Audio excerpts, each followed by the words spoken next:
President-elect Donald Trump stands with Vice President-elect Mike Pence at a news conference at Trump Tower on January 11, 2017 in New York City. Spencer PlattGetty Images. The 25th Amendment formally outlines the transition of power if the president is unable or unfit to serve. Section IV allows the vice president and a majority of the cabinet to remove the president from office. Americans have been particularly interested in the amendment since President Donald Trump took office. Americans have been brushing up on the knowledge of the Constitution during Donald Trump's presidency, according to Google Trends data.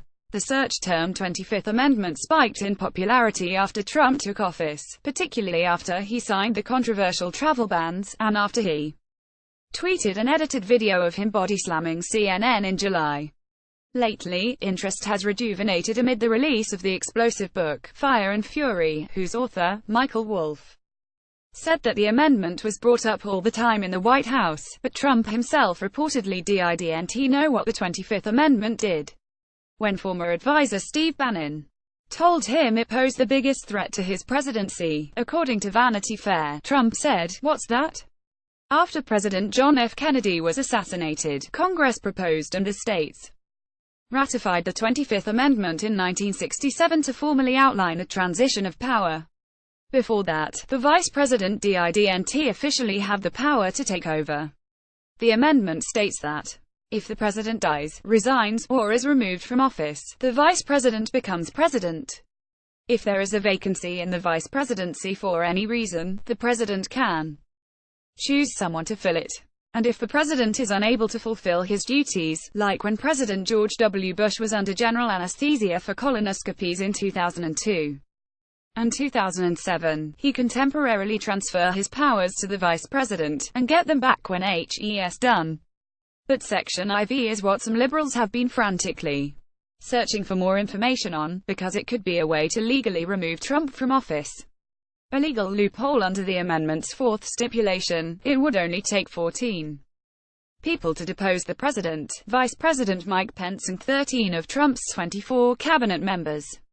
Section IV reads: whenever the vice president and a majority of either the principal officers of the executive departments or of such other body as Congress may by law provide, transmit to the President pro tempore of the Senate and the Speaker of the House of Representatives their written declaration that the President is unable to discharge the powers and duties of his office, the Vice President shall immediately assume the powers and duties of the office as acting President. Cabinet members Secretary of State Rex Tillerson, Pence, and Secretary of Defense Jim Mattis at the White House on June 30, 2017. Reuters. Jim Borg. John D. Feerick, former dean of Fordham Law School, is one of the chief architects of the 25th Amendment who shepherded it through Congress in the early 1960s. He told Business Insider in March that the senators who signed the provision into law specified that declaring the president unfit must rely on reliable facts regarding the president's physical or mental faculties, not personal prejudice. If you read the debates, it's also clear that policy and political differences are not included, unpopularity is not included, poor judgment, incompetence, laziness, or impeachable conduct, none of that, you'll find in the debates in the congressional record, is intended to be covered by Section IV, Feerick said.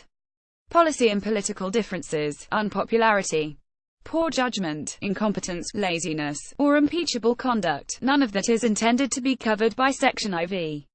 Section IV goes on to say that if 2/3 of both houses of Congress don't vote to uphold the decision and keep the vice president in charge within 21 days, then the powers and duties automatically transfer back to the president. So if the president doesn't want to give up his office, Feerick explained, he doesn't have to. If Congress agrees he should. Nt. Akil Reed Amar, a leading constitutional scholar at Yale University, said in a podcast for the National Constitution Center on the topic that the president's own running mate is the one who triggers a palace coup, in order to maintain political stability. The 25th Amendment doesn't try to specify in great detail what might count as a disability, but does try to in effect identify who and how we go about the process, Amar said.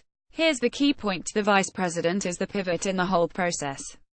Unless the vice president puts himself, maybe one day, herself, forward, no one else can really basically, at least within the 25th Amendment framework, proclaim an unwilling president disabled. The idea is that the cabinet and VP are the president's closest advisors, Feerick said, so they would be the ones with the best sense of his mental faculties.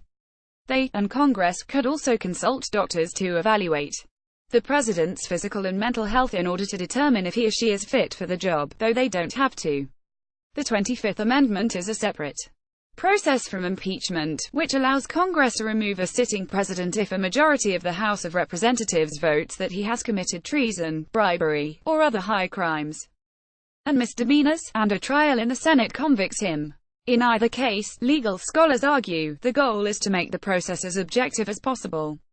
In a time like this of unusual crisis, one had to count on leaders in the executive branch and Congress to really be patriots, not partisans, Joel K. Goldstein, a constitutional expert at St. Louis University, said at a symposium that Fordham Law School hosted in September.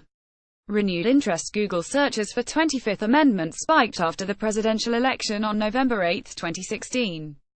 Google Trends. Feerick, who didn't discuss applying Section IV to Trump, said he hopes this renewed interest in the Constitution will encourage Congress to consider filling some of the legal gaps in the amendment that he and other legal scholars have proposed over the years.